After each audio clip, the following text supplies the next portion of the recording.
जाम घुटने को कैसे खोलें? घुटने जाम का मतलब है दोस्तों कि आपका घुटना मुड़ नहीं रहा है, या फिर आपका घुटना थोड़ा सा मुड़ा हुआ रह गया, सीधा नहीं हो पा रहा है, या फिर दोनों ही चीज़ें, ना वो सीधा हो पा रहा है पूरी तरह से, ना ही वो पूरी तरह से मुड़ रहा है।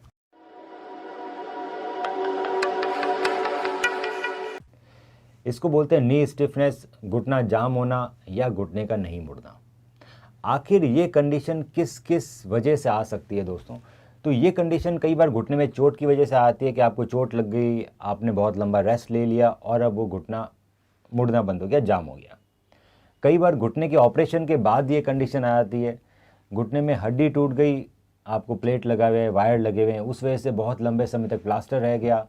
जब प्लास्टर हटा तो घुटना जाम मिला, आपने बहुत कोशिश की फिजियोथेरेपी से, उसके बाद भी नहीं मोड़ पाए क्योंकि वो घुटना जाम हो गया।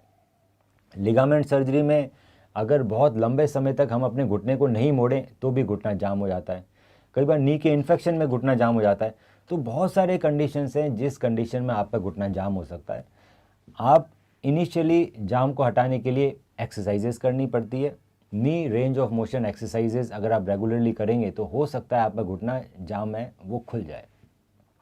पर दोस्तों बहुत सारे लोगों में वो घुटना कभी नहीं खुलता है, बहुत सारी एक्सरसाइजेस करने के बाद भी।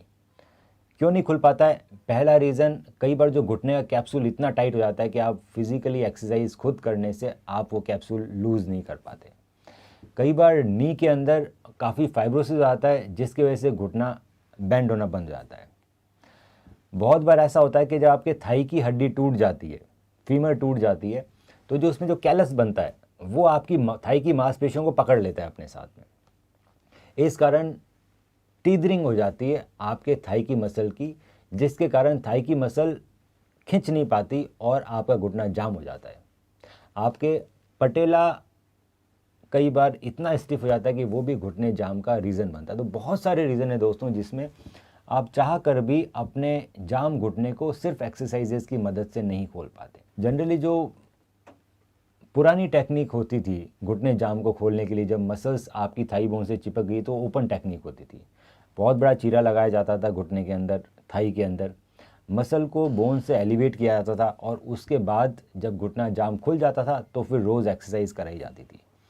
दोस्तों इसमें एक बार ऑपरेशन के दौरान तो घुटना पूरा खुल जाता है, पर क्योंकि जो इतने बड़े टाँके लगे हैं, बहुत बड़ा जो चीरा लगा है, वो इतना दर्द करता है दोस्तों ऑपरेशन के बाद कि पेशेंट ऑपरेशन के बाद घुटना अपने आप नहीं मोड़ पाता क्योंकि बहुत दर्द होता है। इस कारण जो घुटने में हमने ऑपरेशन करके जो आपका जाम खोला था वो वापस जाम हो जाता है कुछ दिनों में, क्योंकि आप एक्सरसाइजेस कर ही नहीं पाए। जो हमने अचीव करके दिया था आपको ऑपरेशन थिएटर में वो रोज़ अचीव करना होता है दोस्तों। वो रोज़ अचीव करने के लिए रेंज ऑफ मोशन एक्सरसाइज, मतलब जो घुटने मोड़ने की एक्सरसाइज है, वो पेन फ्री या कम पेन की होनी चाहिए। अगर बहुत बड़ा चीरा लगा हुआ होगा तो बहुत पेन होगा, आप नहीं कर पाएंगे और अल्टीमेटली घुटना वापस जाम हो जाएगा जैसे कि वो पहले था। इसीलिए दोस्तों जब कोई पेशेंट हमारे पास आता है तो हम इसमें दूरबीन से ऑपरेशन करते हैं। दूरबीन के ऑपरेशन से हम नी के जो फाइब्रोसिस है उनको रिलीज़ कर सकते हैं। अगर पटेला बहुत स्टिफ है तो वहाँ पर रिलीज़ कर सकते हैं।